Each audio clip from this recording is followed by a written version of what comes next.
제가 제자리를 찾아서 왔는데요. 학장님의 이야기를 들으니까 정말 오늘 강연이 더욱더 기대가 되는데, 그럼 지금부터 제26회 자연과학 공개 강연 과학자의 꿈과 도전 과학선율 본격적인 강연을 시작해 보도록 하겠습니다. 첫 강연이니만큼 귀 쫑긋 기울여 주시고요. 앞에서 나눠주신 그 안내집에 보면요, 각 강연마다 메모란이 있어요. 이 공간을 활용해서 필기를 하셔도 좋을 것 같습니다. 그럼 오늘의 첫 번째 강연은 화학부 정택동 교수님의 사랑의 배터리 전기와 화학의 콜라보입니다. 큰 박수로 맞아주세요.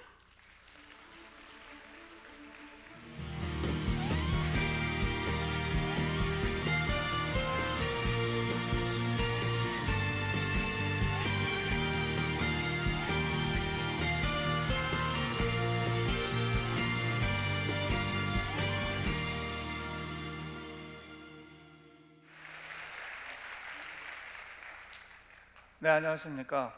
이렇게 멋지게 소개를 해주시다니 감사할 따름입니다. 제가 이렇게 많은 사람들 앞에서 이 얘기를 해본 적이 없어가지고 다소 당혹스러운데요. 저를 더욱더 당혹스럽게 하는 것은 사랑의 배터리라고 하는 선정적인 제목입니다. 오늘 저는 이제 전공이 전기화학인데요. 전기화학의 중요한 분야 중에 하나가 바로 배터리입니다. 제가 직접적으로 배터리를 연구하고 있지는 않지만 전기화학의 매우 중요한 분야이고 또 많은 분들이 관심을 가지고 계셔서 제가 오늘 배터리를 중심으로 전기화학에 대한 이야기를 간략하게 소개를 해드리도록 하겠습니다. 이 화학, 원래 물리 화학이 있고 화학 물리 있는데 항상 뒤에 있는 게 더 큰 범주예요. 그래서 전기 화학 하면은 화학입니다. 근데 전기 또는 전자기, 이거는 뒤에 말씀드리겠습니다만 물리학의 한 분야이죠. 근데 화학이 뭔가요? 화학은 저는 이렇게 생각하고 있습니다. 물질의 변환을 다루는 학문이 이제 화학입니다. 근데 이제 우리가 전기화학이다 그러면은 약간 이질적인라는 생각이 듭니다. 왠지 전기는 좀 뭔가 빠지직하는 그런 느낌이 들고, 또 화학은 뭔가 좀 굿 케미스트리 이런 느낌이 들고, 근데 서로 이렇게 차이가 나는데요. 그것은 마치 사람과 배터리 같은 느낌의 차이입니다. 이게 전기화학인데요. 전기화학은 물리학에서 이제 배우는 이 전자기학하고 전자기학적인 원리를 케미스트리, 화학에 접목시킨, 그렇게 해서 화학의 여러 가지 측면들을 이제 연구하는 그런 학문이 되겠습니다. 이 원래 출발은 하나에서 시작을 했었어요. 지금은 이제 따로따로 배우지만은 이게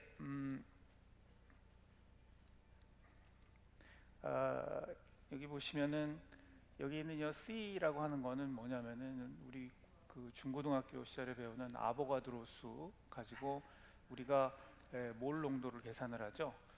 이 화학량입니다. 숫자죠. 분자의 개수나 이온의 개수. 그런데 여기 있는 Q는 전하량입니다. 그래서 아보가드로 수는 화학에서 말하는 정량적인 양의 대표적인 수라고 할 수가 있고요. 이 전하량은 전자기학에서 제일 기본적인 전하의 정량적인 수치를 의미합니다. 이 두 가지는 여기 있는 파라데이 상수라고 하는 아주 간단한 단 하나의 상수에 의해서 1대1로 대응이 됩니다. 이렇게 됨으로써 뜻밖에도 너무 단순하게도 화학과 전자기학 사이에 정량적인 관계가 성립이 되었죠. 바로 이름에서도 보시다시피 이런 화학과 물리를 연결시킨 간단한 상수, 이거는 이제 마이클 패러데이에 의해서 소개가 되었고 벌써 200년도 넘게 지났네요. 아주 위대한 과학자이고 제가 전기화학을 하게 된 이유가 된 분이기도 합니다. 자, 먼저 전기부터 살펴볼까요? 우리 전하의 흐름을 우리가 전류라고 하는데요. 도체 안에서는 전하가 이런 식으로 이제 흘러간다고 상상을 할 수가 있겠죠. 그런데 이 지구상에 존재하는 이 우주 공간에 존재하는 매우 작은 소립자들이 많은데, 그 중에서 이 전자는 이 지구상에서도 상당히 안정되게 존재하는 입자입니다. 그리고 지극히 작음에도 불구하고 상당히 큰 전하를 띠고 있죠.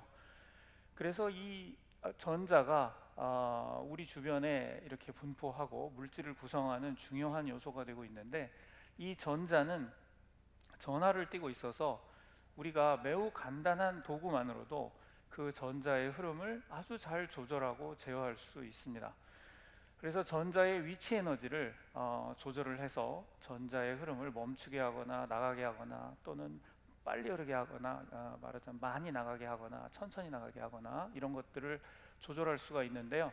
이것은 마치 물통을 위로 올렸다 내렸다 하면서 위치 에너지를 조절하는 것과 비슷한 원리라고 할 수가 있습니다. 이렇게 전자가 전하를 운반하기 때문에 이 전하의 흐름, 즉 전자의 흐름은 일을 할 수 있습니다. 그래서 우리가 직접 육체적으로 해야만 되는 이런 기계적인 일들을 전하의 흐름을 통해서 대신하게 할 수가 있는 것이죠. 자, 그건 뭐 여러분들 뭐 주변에서 모터라든지 뭐 많은 것들을 볼 수가 있죠. 요새 전기 자동차 같은 것도 결국은 이제 저런 원리로 만드는 거죠. 그런데 이제 여기서 화학이 등장합니다. 이 전자라고 하는 것이 이렇게 도체 속을 이렇게 자유로 움직일 수도 있지만은, 이 전자는 기본적으로 원자나 분자 안에 갇혀 있습니다. 그래서 원자와 전자를 이루게 함으로써 독특한 물성을 내게 하죠. 그래서 우리 주변에 있는 수많은 물질들은 전부 전자가 핵에 의해서 갇혀져 있는 구조를 가지고 있습니다. 말하자면 전자가 갇혀 있는 것이 우리 주변에 있는 물질이다, 이렇게 볼 수가 있는데요. 그래서 유기물, 무기물 할 것 없이 우리 주변에 있는 모든 물질은 전자를 끌어안고 있습니다.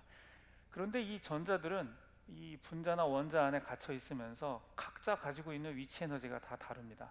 그래서 그 분자와 원자로부터 어떤 적절한 위치 에너지 차이를 주게 되면 그 분자로부터 탈출하게 될 수도 있고, 또는 반대로 바깥에서 그 분자 안으로 전자를 넣어줄 수도 있게 됩니다.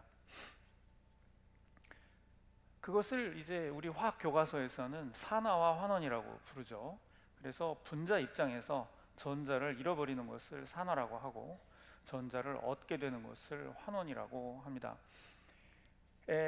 그런데 많은 경우 우리 주변에서 산화와 환원을 목격을 할 때 이 산화와 환원은 동시에 일어납니다. 집을 사는 사람이 있으면 파는 사람이 있듯이, 항상 전자를 주는 전자 주계가 있으면 받계가 있게 되고, 산화와 환원은 동시에 한 군데에서 일어나게 됩니다. 그런데 전기화학은 어떻게 하는 거냐 하면은, 이 전자를 주거나 받거나 하는 주체를 또 다른 분자로 하는 것이 아니라 전극으로 하는 겁니다. 그리고 이 전극은 아까 설명드린 것처럼 위치 에너지를 조절을 해서 전자가 분자로 넘어가게 만든다든가, 아니면 거꾸로 위치 에너지를 낮춰가지고 분자로부터 전자가 전극으로 나오게 한다든가, 이렇게 우리가 의도적으로 제어할 수 있는 전자의 위치 에너지를 의도적으로 제어할 수 있는 전극과 그 다음에 분자들 사이의 관계, 이 둘 사이에서 산화환원이 일어나도록 해서 이 분자 안에 있는 전자의 위치 에너지라든지, 또는 저 분자를 새로운 화학 반응으로 유도하게 한다든지 하는 일들을 할 수가 있게 되는 거죠. 이것이 가장 기본적인 전기화학의 방법론이 되겠습니다. 이렇게 산화와 환원이라고 하는 것은 이제 우리의 생명, 우리의 이 지구상에 있어서 가장 기본적인 현상이라고 할 수가 있는데요. 하지만 이런 사실을 과학적으로 깨달아 안 사람은 사실은 이 마이클 패러데이죠. 그 사람은 이제 이걸 이렇게 표현을 했죠. 이것은 하나의 촛불이다. 양초에서 켜져 있는 촛불이다.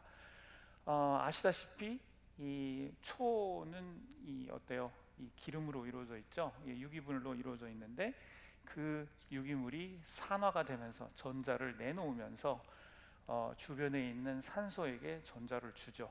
그러면 주변에 있는 산소가 전자를 받으면서 환원이 되면서 열이 나오게 됩니다. 그렇게 해서 그 반응이 자발적으로 반복되는 것이 바로 촛불이고, 이게 바로 산화와 환원, 발열 반응의 대표적인 사례였죠. 마이클 패러데이가 아마도 촛불을 켜놓고 연구를 하면서도 이 촛불의 본질을 과학적으로 꿰뚫어 본 통찰력이 있지 않았나 이런 생각이 듭니다. 뿐만 아닙니다. 촛불뿐만 아니라 실은 나중에 좀 더 확장을 시켜보면 우리 지구상에서 이루어지는 모든 이 순환, 특히 탄소의 순환도 결국은 산화와 환원의 반복이라고 볼 수가 있습니다. 태양으로부터 에너지를 받게 되면 우리가 광합성, 식물들은 광합성을 하게 되고, 이 광합성이라고 하는 과정은 결국은 공기 중에 있는 이산화탄소의 이 탄소, 여기서는 산화수가 얼마로 배웠죠? 플러스 4입니다. 이 산화수를 낮추는 역할을 하죠. 그렇게 해서 탄소를 고정을 해서 자신의 몸뚱이를 만들고, 이 탄소가 공기 중에 있는 게 아니라 하나의 긴 탄소 사슬이 돼서 유기물이 되도록 합니다. 그리고 이런 식물들을 동물들이 먹게 되고, 그 다음에 그 동물들은 생명을 유지하기 위해서 호흡을 하죠. 호흡을 한다는 것은 역시 이러한 유기물들을 자기 몸 안에서 소화를 시킨 다음에 산화를 시켜서 호흡을 하면서 산소한테 전자를 주어서 산소를 환원시키는 겁니다. 이렇게 산화와 환원의 과정을 생명체 내에서 적절히 조절함으로써 거기에서의 이 기울기를 에너지로 만들어 가지고 자신의 생명을 유지하는 신진대사를 하는 에너지의 원천으로 삼는 것이죠. 그리고 그 동물이 다시 죽고 분해되고 나면은 돌아가게 되죠. 동물 식물이. 그래서 다시 이산화탄소가 생기게 됩니다. 이것이 하나의 균형을 이루고 있는 것이 우리 지구의 생태계라고 할 수가 있고, 또 이렇게 본다면은 지구 안에 있는 이 생태계도 산화와 환원의 무한 반복에 의해서 균형을 맞추고 있다고 볼 수가 있겠죠. 그런데 여기 갑자기 인간이 나타나서 이제 이상한 걸 하나 해가지고 새로운 이산화탄소의 배출, 산화수를 높이는 작업을 하고 있네요. 자, 그래서 결국은 이 모든 화학 반응의 시작과 끝은 전자를 넣었다 뺐다 하는 것으로부터 시작이 된다고 생각이 됩니다. 그래서 저는 보통 수업 시간에 얘기하기를 전자를 넣었다 뺐다 하는 것은 화학 반응에 있어서의 일종의 권총의 방아쇠와 비슷한 거다. 그래서 화학 반응이 간다 하면은 총알이 나가는 건데, 결국은 전자를 넣거나 빼거나 또는 전자의 위치를 바꾸는 것은 결국은 방아쇠 역할을 하는 것이다, 이렇게 표현을 하곤 합니다. 그런데 이것을 조금 더 자세히 들여다봐야 될 필요가 생겼습니다. 그것은 뭔가 하면은 저런 전자의 흐름, 분자 안에 갇혀있던 전자를 끄집어내서 우리에게 필요로 하는 여러 가지 에너지 저장 장치라든지 우리한테 필요로 하는 여러 가지 것들을 만들려고 하다 보니 문제가 생겼습니다. 그 문제가 뭐냐 하면은 분자 안에 갇혀있던 전자를 끄집어내거나 집어넣거나 할 때 너무 비용을 많이 지불해야 되는 겁니다. 너무 에너지를 많이 잃어버려서 쓸모가 없게 되는 거죠.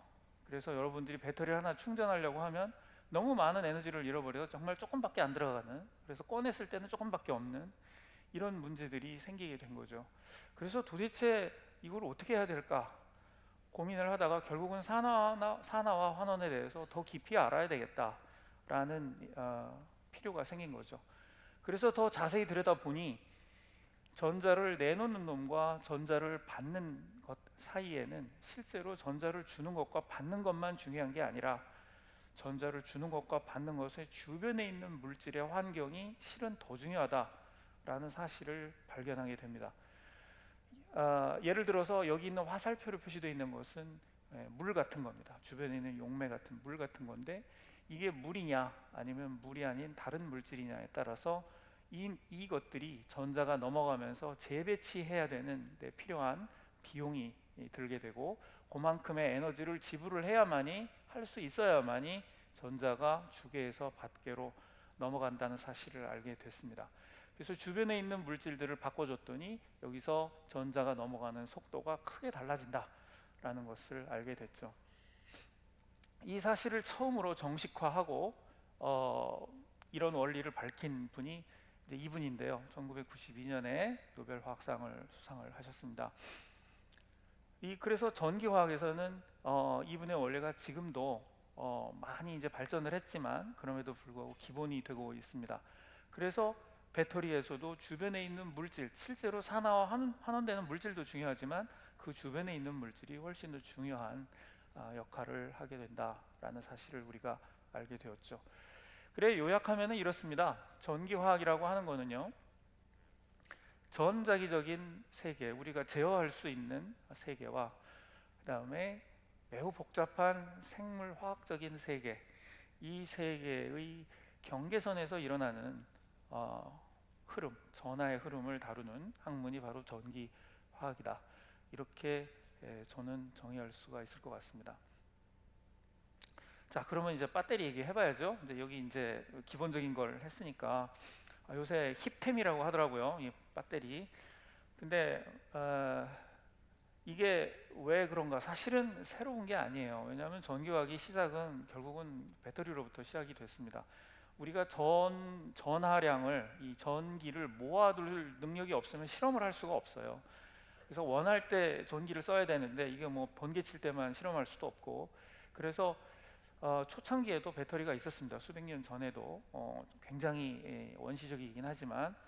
그래서 자동차도, 전기 자동차가 이미 100년도 전부터 다 사람들은 알고 있었고 만들 수도 있었습니다. 근데 문제는 뭐였느냐면은 경제성도 없고 너무 비용 소모가 심했던 것이죠. 근데 힘도 너무 약하고, 그래서 내연기관으로 자동차가 일반화됐었는데, 아까 말씀드린 것처럼 산화와 환원에 대해서 사람들이 훨씬 더 깊게 알게 되면서 훨씬 더 좋은 배터리를 만들 수가 있게 됐습니다. 그래서 훨씬 작은 공간 안에 훨씬 많은 양의 전하량, 달리 표현하면 훨씬 더 많은 양의 에너지를 저장할 수가 있게 됨으로써 자동차를 구동하는 데도 충분히 경제성 있게 만들 수 있게 된 것이죠. 그러면서 급격히 사람들이 관심이 많아졌는데요. 그래서 처음엔 사람들이 막 아유 배터리 너무 비싸, 저 기름이 싼데 이렇게 생각을 했는데 그렇지가 않아요. 점점 싸지고 있고요. 그리고 용량도 점점 늘어나고 있습니다. 그러면 이제 한번 좀 더 자세히 들어가 볼까요?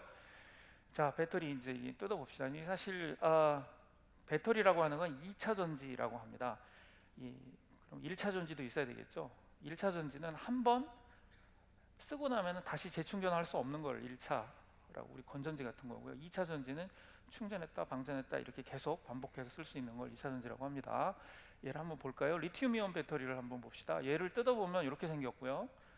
더 뜯어보면은, 더 자세히 보면은 요 층층층층 이렇게 겹겹이 쌓여 있는 건 아니, 이렇게 조그마한 알갱이들로 가득 채워져 있습니다.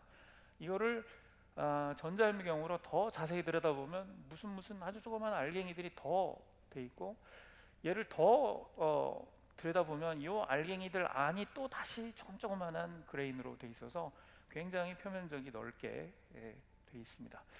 자, 이 알갱이들은 음극이든 양극이든 두 개가 마주보고 있는데 양쪽 다 마찬가지인데요.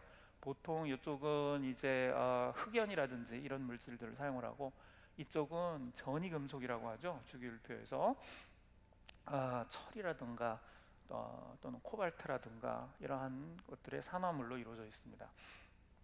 이제 그것이 가장 효율이 좋아서라기보다는, 참고로 말씀드리면 가격과 이런 공업적인 요소들을 다 따져서 그렇게 한 것입니다. 그러면 우리 아까 산화와 환원에 대해서 살펴봤으니까 산화와 환원으로 충전과 방전을 한번 따져보기로 하죠. 여기 파란색은 환원이고요, 빨간색은 산화입니다. 그래서 만약에 내가 충전을 한다 그러면은 어떤 일이 일어나느냐 하면은, 이 리튬 이온 배터리인 경우에 리튬 이온이 금속 리튬이 됩니다. 아까 전자를 받으면 뭐라 그랬습니까? 환원이 된다고 그랬죠. 그래서 리튬 이온이 전자를 받으면은 환원이 되면서 금속 리튬이 됩니다. 근데 여러분 금속 리튬 본 적 있으세요? 본 적이 있으면 그건 대단하신 분이죠. 엄청나게 불안정하고요. 여러분 거의 폭탄 수준입니다. 그래서 대단히 불안정합니다. 그래서 흑연은 이렇게 층층이 구조로 되어 있는데 금속 리튬이 그 흑연들 사이사이에 이렇게 스며 들어가게 되어 있습니다. 그래서 가급적이면 얘가 최대한 작은 공간 안에 이렇게 불안정한 금속 리튬이 뭉쳐져 있지 않고 이렇게 틈틈이 들어가도록 이렇게 배열이 되어 있습니다. 자, 충전이 일어나면 금속이 되고요. 동시에 다른 이쪽 반대편에서는 똑같은 전하량이, 이게 회로이기 때문에 똑같은 전하량이 나와야 됩니다. 그래서 여기서는 산화가 일어나죠. 빨간색. 근데 이때는 리튬이 산화가 되는 것이 아니고 여기 있는 철이어도 되고 코발트여도 됩니다. 철 2가였던 것이 철 3가로 산화가 됩니다.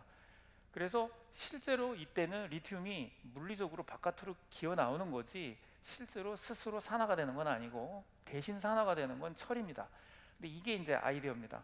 처음에 리튬은 원자 번호 3번이기 때문에 굉장히 가볍고 알칼리 메탈이어서 이 굉장히 높은 전압을 낼 수 있지만, 그런 아이디어는 이미 있었지만 문제는 이거를 어떻게 만드느냐 하는데 어려움이 있었거든요. 근데 이게 바로 양극 쪽에서 전이 금속을 산화시키자, 대신 리튬을, 이것이 아주 좋은 아이디어였어요. 그래서 이걸 가지고 결국은 충전이 이렇게 일어나고요. 이렇게 금속 리튬을 만든 다음에 이게 불안정하니까 그냥 내버려 두면 어때요? 회로를 만들어주면 방전이 일어나죠. 그래서 이때는 금속 리튬이 리튬 이온이 되고, 그 다음에 여기 리튬 이온 바깥에 풀려져 나왔던 것들이 다시 여기 철 3가가 철 2가가 되면서 다시 뭉치게 됩니다. 이 과정이 계속 가역적으로 충전 방전 충전 방전, 산화됐다 환원됐다 산화됐다 환원됐다 하는 것이 결국은 여러분 리튬이온 배터리에서의 충방전의 실제로 그 배터리 안에서 일어나는 일이라고 볼 수가 있습니다. 이거를 이제 흔히 화학자들이 좋아하는 화학식으로 쓰면 이런데요. 전압은 약 한 3.4에서 좀 많이 나오면 4.4V가 넘는 경우도 있습니다.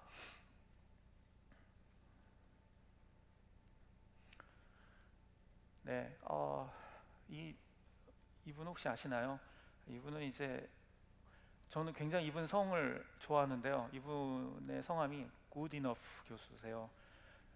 굉장히 좋으신 분이죠. 저 굿이너프 교수님이신데, 굿이너프 교수님이 아까 말씀드렸던 그 리튬을 그 전이 금속을 갖다가 양극에다가 쓰면은 얘를 실제로 지속 가능하게 돌릴 수 있다라는 것을 처음으로 보이신 분입니다. 그래서 리튬 배터리가 생각은 그 전부터 오래전부터 있었지만 실제로 쓰일 수가 없었는데 이분에 의해서 사실은 쓰일 수가 있게 되어서 해마다 노벨상을 기다리고 계십니다.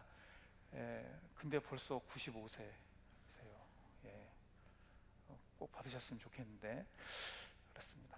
자, 그러면은 조금 더 자세히 볼까요? 조금 더 자세히 보면 얘가 충전이 될 때 또는 방전이 될 때 아까 그 조그만 알갱이들 있죠. 그 알갱이들에서 어떤 일이 일어나나 하는 것을 요새는 이제 가속기 있죠. 가속기에서 엑스레이를 뽑아가지고 이거를 실시간으로 볼 수가 있습니다. 저희 화학부에 우리 임정우 교수님이란 교수님이 계신데 이거 아주 굉장히 잘하시는 분입니다. 그래서 하나 뺏어왔어요. 그림이 너무 예뻐가지고. 그래서 여기 보시면은 빨간색이 파란색으로 바뀌죠. 또 파란색이 근데 요 밑에 보면은 단위가 10 몇 분 단위입니다. 요게 중요합니다. 액체상이나 기체상 안에서 리튬이 이동을 해서 충전이나 방전이 이루어진다고 하면은 실제로 여러분들 배터리는 훨씬 더 빨리 충전될 수 있을 겁니다. 근데 이게 아까 말씀드린 것처럼 고체상이에요. 알갱이 안에 리튬 이온이 기어 들어가야 됩니다. 이렇게 쭉 이동해서 들어가야 돼요. 그러니까 엄청난 걸 헤치고 가야 되는 거예요. 그러니까 시간이 많이 걸릴 수밖에 없어요. 그럼 왜 그럴 수밖에 없느냐? 시간이 오래 걸리는데 왜 그러냐면 고체상이 돼야지 밀도가 가장 높아요. 용매나 이런 것들이 없이 리튬이 고체상이 돼야지 가장 주어진 좁은 부피 내에 많은 양의 불안정한 리튬들이 들어갈 수가 있게 됩니다. 그래서 불가피하게 고체상이어야 되고 또 실제로 고체상이라야지 배터리를 쓰기가 좋습니다. 액체상이 되면 엄청나게 무거워지게 되고요, 부피도 커지게 되고 그렇습니다. 그러니까 이게 서로 상호 모순적인 관계에 있는 것이죠. 예. 그러니까 사람들은 더 용량이 큰 조그만 그리고 폭발 안 하는 배터리를 원하지만은 그거는 용량을 줄이면 되는 문제예요. 근데 용량 줄이는 건 싫어하잖아요. 그죠? 이게 이제 문제가 됩니다.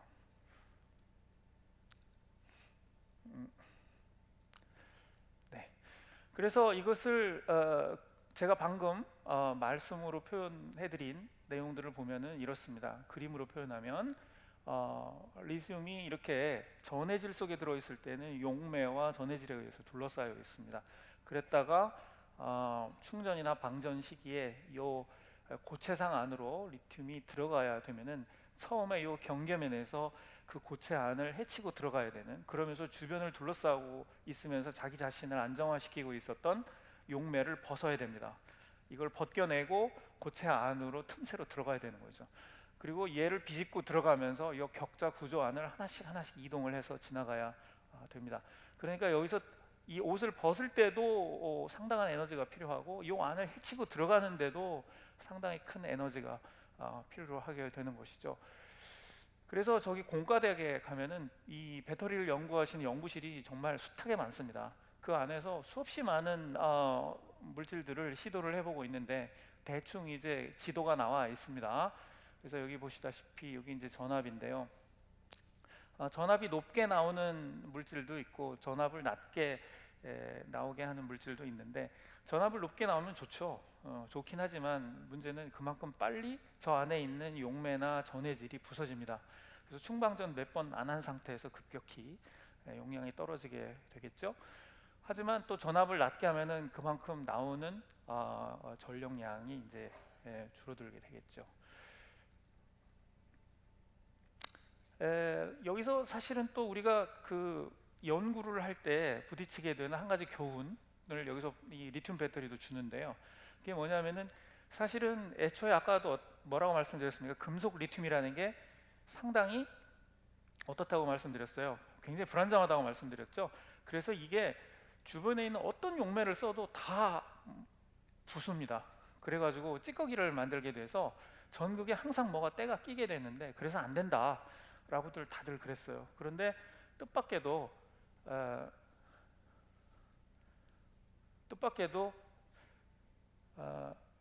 아마 대학원생이었을 거예요. 안 된다고 하는데 그냥 했어요. 그냥 괜히 했어요. 하지 말라고 교수님이 그렇게 얘기했는데 했어요. 했는데 이상하게 계속 되는 거예요. 오히려 때가 많이 길수록 더 잘 돼요. 다 많이 부서질수록. 그래서 나중에 이 분야가 이제 새로운 분야가 되었는데, 이 흑연 바깥에 이런 때가 끼게 됐는데 이것들이 실제로는 이온들을 안정되게 움직이게 하고, 그 다음에 금속 리튬을 재현성 있게 얘를 바꿔주는 그런 여러 가지 좋은 역할을 한다라고 하는 사실을 굉장히 비과학적으로 알게 됐습니다. 그냥 해보고서 그러니까 해본 다음에 결과가 이래서 이제 그 이유를 나중에 알게 된 그런 케이스가 되겠습니다. 그래서 리튬이온 배터리를 뭐 보면 볼 때마다 저희는 항상 이렇게 떠오르는 영화가 이 라이언 일병 구하기입니다. 저 해변에 상륙하기 위해서 얼마나 많은 희생을 치렀을까. 근데 전기화학이 항상 그래요. 저 전극 안으로, 흑연 안으로 들어가기 위해서 리튬은 얼마나 많은 희생을 치르는지 알 수가 없습니다. 자, 이것을 이제 더 자세히 들여다보겠습니다. 이것을 원자 수준에서 들여다보면 결국은 이 방전과 충전이라고 하는 것은 애칭과 도금의 과정이라고 바꿔서 환원해서 이제 얘기합니다. 전기화학에서는. 그래서 전극 표면에서 원래 전극의 일부였던 원자가 전자를 잃고 나서 용매화되면서 바깥에 나가는 것을 애칭이라고 하고요. 그 다음에 용매 안에 있었던 어떤 원자나 이온이 전자를 받음으로써 전극의 일부가 되는 과정을 도금이라고 합니다. 그런데 이 얼마나 많은 도금, 여러분 뭐 돌반지만 하더라도요, 지금은 많이 없어졌습니다만 을지로에 가면 돌반지 도금하는 거 되게 많아요. 그런데 정말 놀라운 장인들이 있습니다. 그런데 이 도금에 대해서 부끄럽게도 저는 전교학이 전공이고 한 뭐 2, 30년 계속 전교학만 했는데도 도금에 대해서 아직도 잘 몰라요. 가장 기본적인 것도 잘 모릅니다. 어떻게 해야 저는 을지로에 있는 장인들처럼 정말 매끈한 금 도금을 할 수 있는지, 금거북을 만들 수 있는지 전 잘 아직 모릅니다. 그런데 배터리에도 똑같은 원리가 적용이 됩니다.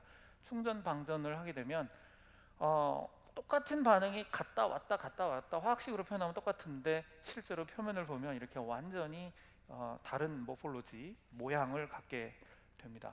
왜 도금을 했을 때, 또 어떤 조건에서 도금을 했을 때 이런 모양이 나오는지 아직 화학자들은 예측을 하지 못하고 있는 상황입니다. 이 안에서 어떤 또 수학자들은 이 안에서 이 도금되는 이 과정을 가지고 수학적으로 풀어내시는 분들도 있고 그렇습니다. 아직 상당히 어려운 일이 되겠고요. 그래서 아직은 엔지니어링 차원에 머물고 있는 것이 사실입니다. 그리고 이 도금이 될 때 이 전압이 이렇게 변하는 것을 이제 요새는 실시간으로 볼 수가 있는데, 이렇게 보시다시피 도금되는 것이 대단히 겉으로 볼 때는 매우 무작위적으로 보입니다. 그러다 보니 여러분들이 충전을, 급속 충전 엄청 좋아하시지만 급속 충전을 하게 되면 도금에서 자라나는 이 도체 금속들이 모양이 제멋대로가 되게 되고, 제멋대로 되다 보면은 얘가 표면으로부터 굉장히 멀리까지 쭉 자라나는 이런 일들이 자주 생깁니다. 그래서 아까 그 기억나실지 모르겠으나 배터리가 이렇게 촘촘한 스택으로 되어 있는데 매우 거리가 가까워야 됩니다. 그래야 좁은 데 안에 많이 넣을 수가 있으니까. 그래서 양극과 무기 엄청 가까운데 이것이 급속 충전을 하다 보면 얘가 자라나면서 반대편을 가가지고 딱 닿아버리는 상황이 발생하게 됩니다. 그렇게 되면 이제 우리가 흔히 말하는 단락, 쇼트가 나는 거죠. 그러면서 이것이 이제 열 폭주가 일어나서 이제 폭발까지 가게 되는 경우가 많습니다. 특히 배터리 안에는 아까 말씀드린 것처럼 전자의 전달을 용이하게 하기 위해서 전해질을 아주 최적화를 해놨는데, 그 전해질이 대부분 유기물입니다. 그런데 이렇게 단락이 돼서 온도가 국부적으로 확 올라가게 되면 나머지 유기물들이 전부 연료가 돼가지고 폭발하게 되는 그거가 되겠습니다. 자, 그래서 복습 전기화학은 이런 거고요. 이런 거를 잘 이용한 것이, 에너지 저장 장치를 이용한 것이 배터리다, 이렇게 말씀드릴 수 있겠습니다. 어떻게 좀 쉽죠? 그렇게 어렵지 않죠? 여러분들도 만들 수 있습니다. 자, 그러면 이제 나머지 전기화학의 나머지 얘기, 나머지도 많아요. 전기화학. 저는 사실은 이게 뭐 사랑의 배터리라서 배터리 지금 소개해드리지만 저 잘 이게 배터리 연구 많이 안 해요. 이게 저는 이 전기화학을 좀 더 소개를 해드리고 싶은데, 자, 이게 지구상에서 온도 오르락 내리락, 그 다음에 그 사이에 이산화탄소의 지구상에서 오랜 수십만 년을 걸쳐서 오르락 내리락, 굉장히 일치하죠. 근데 최근 들어서 쫙 올라갔어요. 이것 때문에 여러분들 요새 많은 문제가 뭐 그 인구의 회자가 되고 있는 수소차니 뭐 연료전지니 뭐 이런 얘기들이 많이 있죠. 근데 이게 이론적으로 됩니다. 이론적으로 계산을 해보면 태양 에너지를 받아서 물을 분해를 해서 수소를 만들고, 그 다음에 수소가스를 다시 이 연료전지라는 것을 안에 넣어서 수소를 수소를 산화시키고 동시에 산소를 환원시키면 물이 됩니다. 그렇죠? 이것도 산화와 환원인데 단지 이때 산화될 연료를 수소를 사용한다는 것뿐이에요.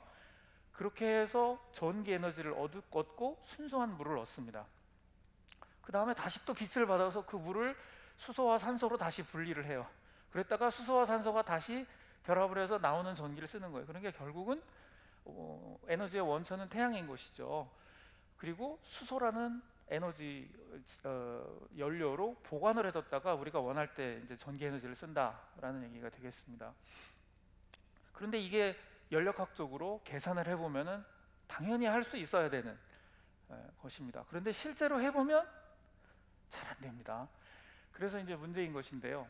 이 연료전지가 그래서 저희 전기화학 하는 사람들한테는 상당히 큰 숙제이자 굉장히 큰 연구 주제이죠.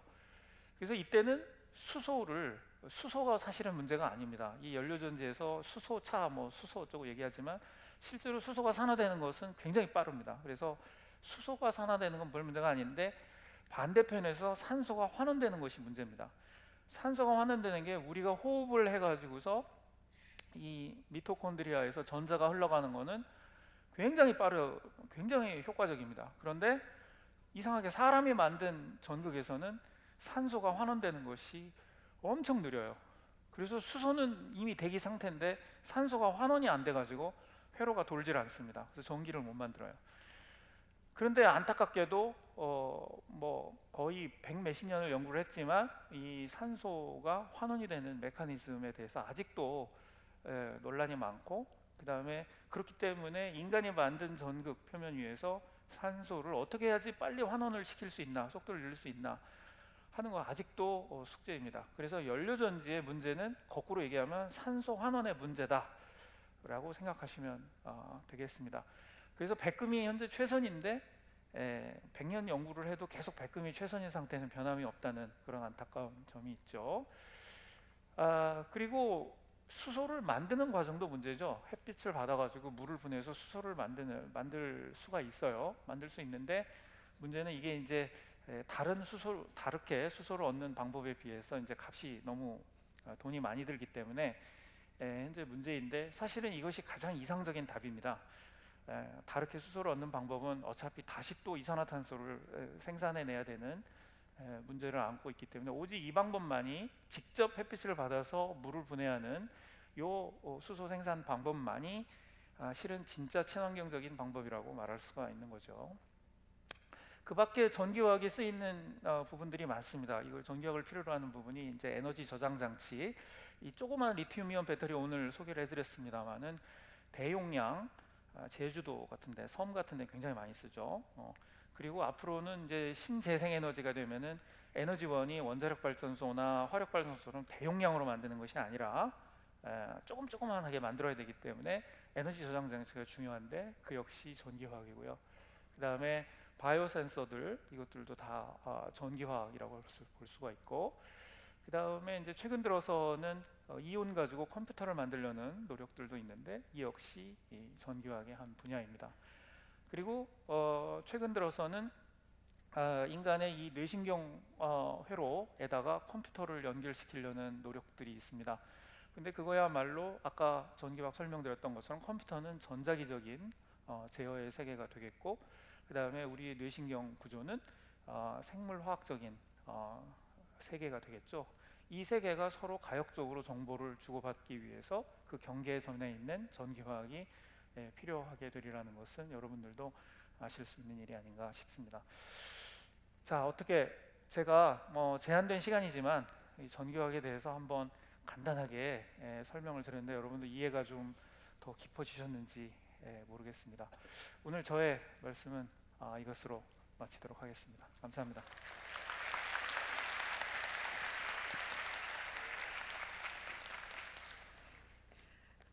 아니, 처음에 제목이 사랑의 배터리라고 해서 처음에 홍진영 씨 노래가 생각이 났는데요.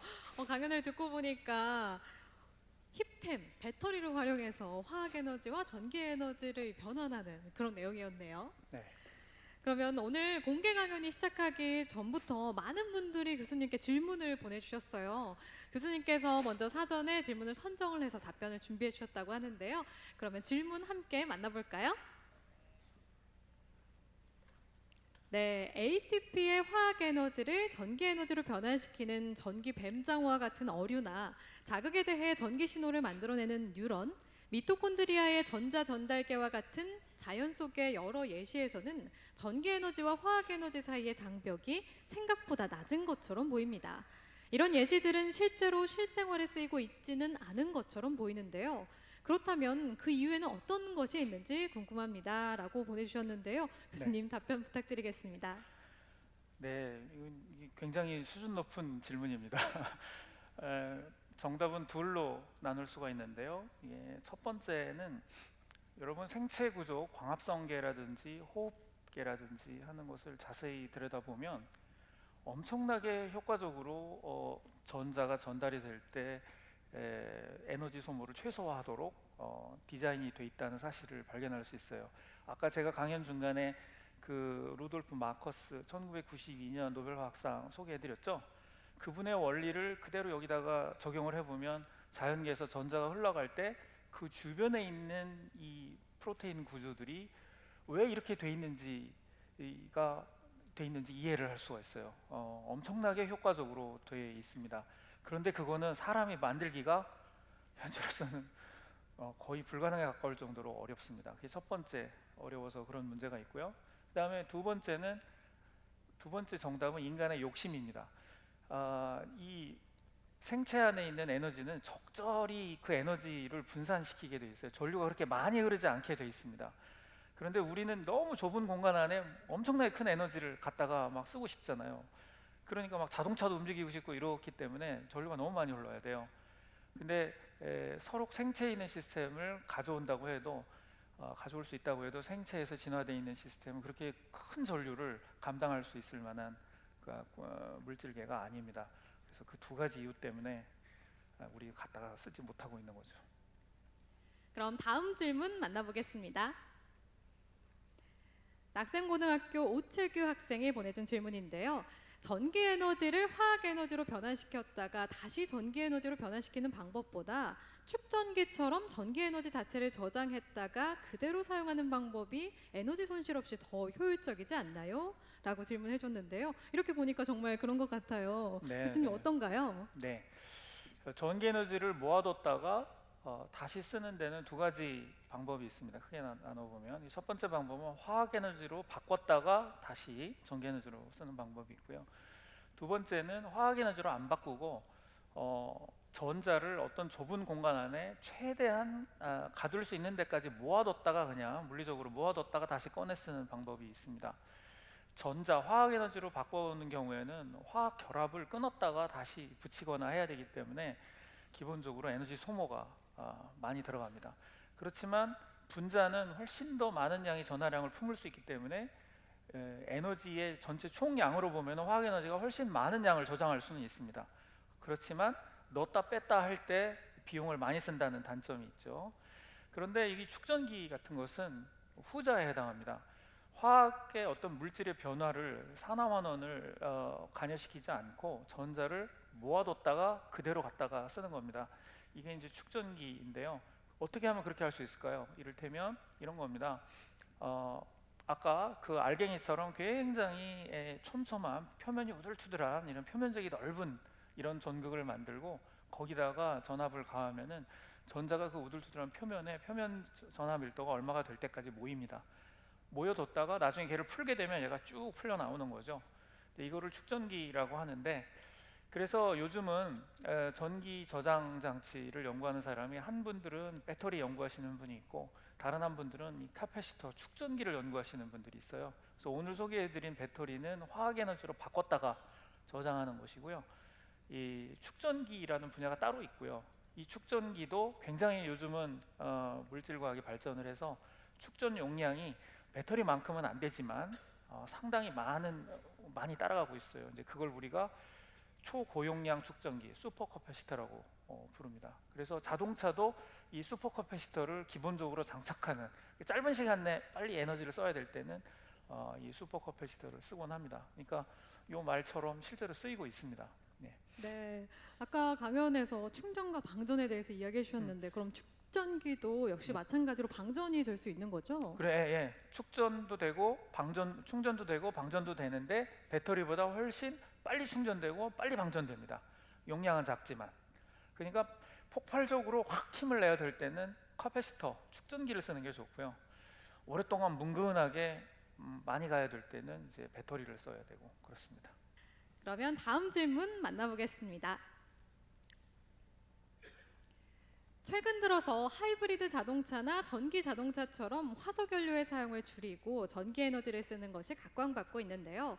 현재 전기 자동차에서 사용할 만큼 전기 에너지를 생산하려면 그 또한 화석 연료를 사용해야 하고 화학 에너지로 전기 에너지를 만들려고 하면 많은 양의 전기 에너지를 생산하기 위해서 공장이 필요할 텐데 이로 인해서 발생되는 환경 오염과 현재 자동차에서 배출되면서 일으키는 환경 오염은 어떤 큰 차이가 있을까요? 라고 질문을 해줬습니다.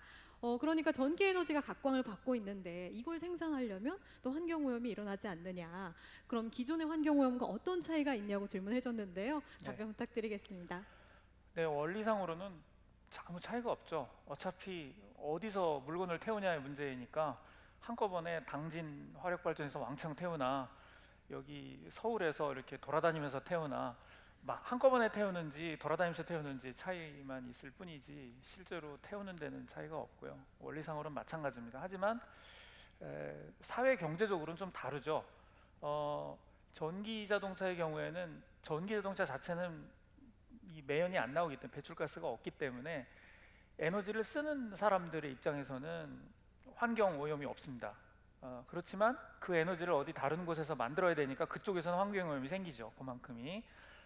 하지만 이 매연을 내는 내연 자동차는 자동차를 에너지를 쓰는 사람들도 그 매연을 마시게 되잖아요. 그러니까 어떻게 보면 평등하죠. 쓰는 사람이 마시게 되니까. 그렇지만 글쎄요. 어디 에너지를 만드는 이쪽 동네가 그거 하면 훨씬 낫겠죠. 저 어디 멀리 있으면 더 낫겠죠. 차이는 없습니다. 네, 저도 화학을 예전에 공부를 했어서요. 네. 예전 기억이 잠시 나는데 2차 화합물이라고 하잖아요. 네, 그런 게 네. 이제 자동차를 통해서 발생되는 거죠. 그렇죠. 근데 뭐 화력 발전소도 사실은 마찬가지입니다. 자동차는 조금 더 규제가 엄격해서 그 다음에 연소된 다음에 나오는 것들을 거르거나 또는 최종 산물로 좀 무해한 놈으로 바꾸는 그런 더 비싼 장치가 더 들어간다 뿐이지 뭐 기본적으로는 비슷하다고 할 수 있습니다. 그리고 또 오늘 사전에 관객분들이 들어오시면서 교수님께 궁금한 사항을 포스트잇으로 질문을 적어줬는데요. 여기서 이제 교수님께서 직접 선정을 해서 질문을 받아보도록 하겠습니다. 교수님 하나 골라주시죠.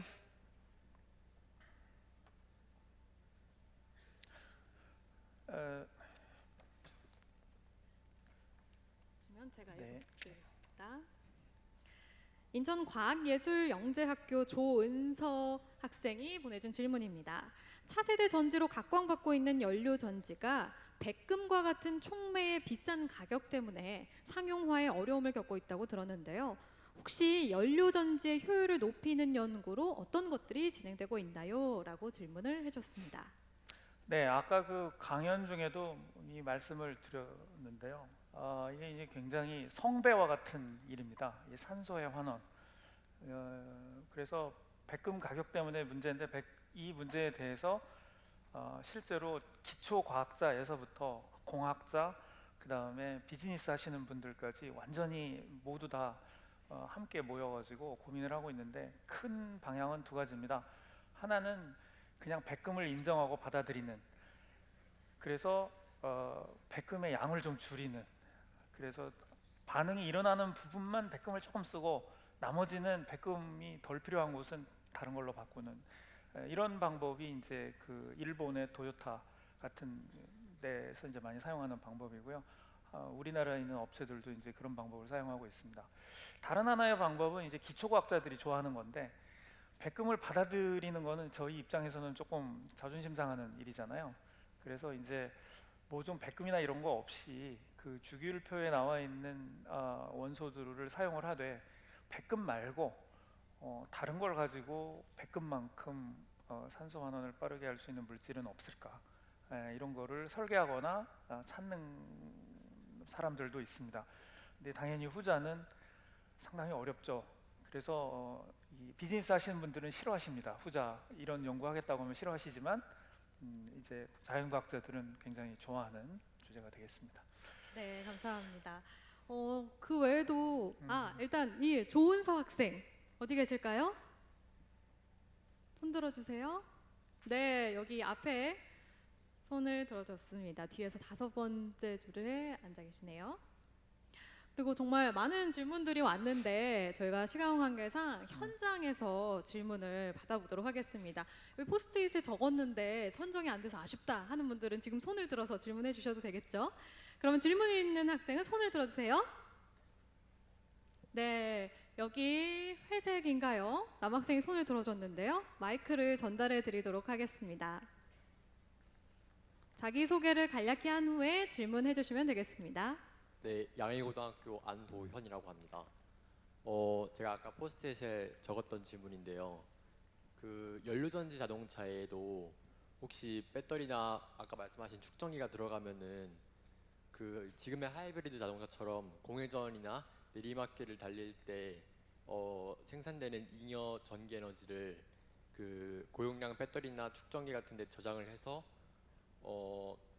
가속이나 오르막길 올라갈 때 사용하면은 좀 더 효율적이지 않을까 생각을 해봤는데요. 만약 이렇게 되면은 그 연료전지 자동차가 갖게 되는 이점이나 단점이 어떤 게 있을지 궁금합니다. 예, 이거는 뭐 자연과학이라기보다는 엔지니어링에 가까운 건데 아까 학생이 생각한 것을 이 자동차 회사 엔지니어들이 다 생각해서 여러분 수소차를 한번 가서 직접 보시면 방금 학생이 말씀하신 대로 다 돼 있습니다. 예, 그 실제로 연료전지만 있는 것이 아니라 이 수소 연료전지 자동차를 뜯어보면 그 안에 연료전지도 있지만 그 안에 배터리도 들어있고요. 그다음에 슈퍼 카패시터도 들어있고 그렇습니다. 그래서 아까 얘기한 것처럼 힘이 많이 필요할 때, 힘이 조금 필요할 때, 에너지 소모를 적게 해야 될 때, 뭐 이럴 때 다 거기에 맞도록 쓸 수 있게 엔지니어링이 돼 있어요. 그래서 그러한 조합들은 엔지니어들이 충분히 설계를 현재 하고 있는 상황이라고 볼 수가 있고요. 다만 이제 우리가 오늘 그 자연과학 공개 강연에서 좀 말씀드리고 싶은 것은 그런 최적화에 대해서는 이미 어느 정도는 다 알고 있는데 이제 근원적으로 이 배터리나 카패시터, 이 에너지 저장 장치의 근원적인 문제가 사실은 걸려 있기 때문에 이 우리 사회가 이제 크게 진전하지 못하고 있다는 거가 되겠습니다. 그래서 아까 말씀하신 그 내용들은 우리 엔지니어들이 인지하고 설계를 하고 있습니다.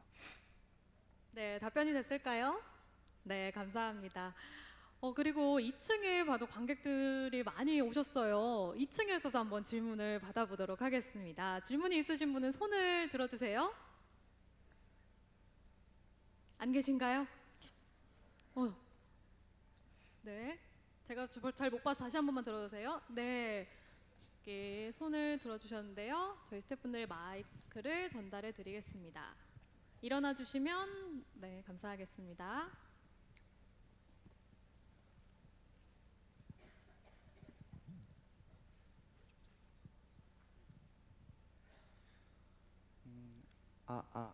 예, 제대로 나오네요. 네, 잘 나오고 있습니다. 자기소개 한마디 한 후에 질문 부탁드립니다. 네, 안녕하세요. 창의고등학교를 다니고 있는 김경민 학생입니다. 반갑습니다. 아까 전에 전기 화학 그 분야가 뇌와 컴퓨터 부분에서 정보 전달이라든지 그런 데서 사용이 되는 것으로 들었는데 혹시 그러면은 인간이 뉴런에 어떠한 정보를 저장하고 또 인간 스스로 정보를 생산하는 과정에서 이러한 전기 화학의 내용이 이용이 되는지 그러한 것이 궁금하였습니다. 질문 끝인가요? 네. 네. 뭐 그냥 결론부터 말씀드리면 모르겠어요. 그거는 예, 그 현재 아까 보여드린 그런 사진들은 좀 어떻게 보면 약간 쇼업을 위한 쇼케이스 같은 실제로 의료용이나 또는 신경 보철용으로 사용하는 이런 전자기 부품들은 그냥 뇌나 뇌신경 구조에다가 자그마한 전극을 다 찔러 놓은 수준이라고 볼 수가 있습니다. 실제로 전기화학은 거의 들어가 있지 않아요. 지금 이 뇌와 컴퓨터나 뇌와 기계의 인터페이스에서 사용되고 있는 장치들은 전기화학을 거의 사용하고 있지 않습니다. 근데 이제 저 같은 사람은 이제 그런데도 전기화학이 상당히 필요하다고 보이는데 아직 사람들에게는 뇌도 너무 복잡하고 또 그 사이에서 일어난 일도 너무 복잡하기 때문에 아직 거기까지 생각은 하지 못하고 있는 것 같습니다. 아마 앞으로 21세기에는 이제 그 분야가 굉장히 많이 발전하지 않을까 이렇게 생각하고 있습니다. 네, 답변이 됐을까요? 네, 감사합니다. 그러니까 뇌기계 인터페이스에도 이제 이 전기화학 분야가 쓰일 날을 기대해 보신다는 말씀이셨죠? 네. 네, 감사합니다. 많은 질문 받아봤는데요. 혹시 나는 오늘 가기 전에 꼭 질문해야겠다 하시는 분들은 이따가 다른 강연들도 많이 준비가 돼 있으니까요. 미리 질문을 생각해 보는 것도 좋겠습니다. 그러면 교수님 마지막으로 오늘 네. 강연 함께 해주신 소감 한 말씀 부탁드리겠습니다. 예, 이거 사전에 그 준비를 할 때 이 제목을 올해 제목을 뭘로 정할까 하면서 이 과학 선율인가요? 제목이? 예, 근데 저는 굉장히 좋아하는 단어인데요. 여러분 우리 오늘 오후에 최선호 교수님이 파동에 관한 말씀도 해주시고 할 텐데 이 선율이라고 하는 거가 사실은 어때요? 선율을 제가 이렇게 일으켜드리면 여러분들이 공명을 해주셨을 때 그게 이제 우리가 이 감동의 콜라보가 되지 않겠습니까? 네, 제가 전기화학을 하게 된 것도 그 전자기학이 굉장히 매력적이었는데 화학하고 너무 성격이 달라가지고 이 둘을 합하면 뭔가 좀 남들이 안 하는 걸 할 수 있지 않을까 이렇게 생각해서 하게 되었는데 마찬가지로 어떤 여러분들한테 새로운 사실들을 이렇게 열심히 선율을 만들어서 보내드리면 여러분들이 거기서 공명을 일으켰을 때 이 선율을 일으키는 사람도 또한 더 크게 이제 격려가 되지 않을까 이런 생각도 들고 그렇습니다. 여러분 꼭 오늘 하루 종일 공명의 시간을 가져줬으면 좋겠습니다. 네, 감사합니다. 이 공명이 더욱 커지려면 관객분들의 호응이 있어야겠죠? 정택동 교수님께 큰 박수 부탁드리겠습니다. 네, 감사합니다.